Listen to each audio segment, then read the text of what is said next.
When I was around 13, I moved into a relatively large house in a small neighborhood. My room was on the second story, and had a window that was almost completely hidden by the high headboard on my bed. I say almost completely hidden, because about a quarter of it could be seen above the headboard.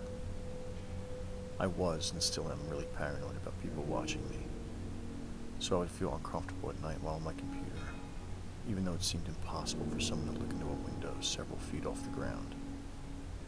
Whenever the thought would come into my head, I would take the pillows from my bed and put them on top of the headboard to cover the window.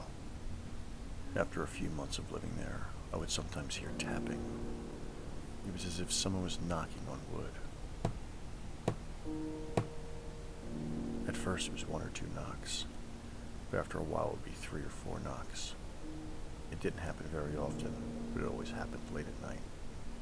I told my father, the only other person that lived in the house, but he would always dismiss it as the cat. After enough convincing, I decided that it probably was the cat. After a year passed, with the tapping happening every other day or so, my cat passed away. It was sad, because I had her since she was just a kitten, and her passing was very unexpected. She was an indoor cat, and somehow managed to get outside. We thought she had just run away at first, but after a week of searching we found her. She had been killed by what we assumed was a dog or other wildlife creature. I didn't hear the tapping after my cat died, so that comforted me that I knew it was indeed her who was doing it, or so I thought. After around a month, I heard the tapping again. This time, it wasn't the sound of wood. It was the sound of someone tapping on a window. I was facing the computer and facing away from the almost covered window, so hearing that tapping and hearing it so clearly, I didn't really know what to do.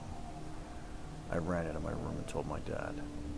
He came into my room and looked out the window to find nothing. I couldn't sleep for the rest of the night, or rather, I wouldn't sleep. We moved away a few weeks later due to my father being promoted and needing to move closer to his work. The worst part about the whole thing is that I recently found out that the people that moved into our house after us were murdered in the house during the night.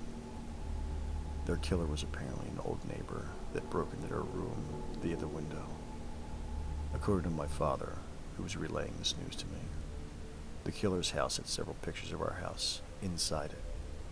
The pictures dated back to around 2006, when we still lived in the house.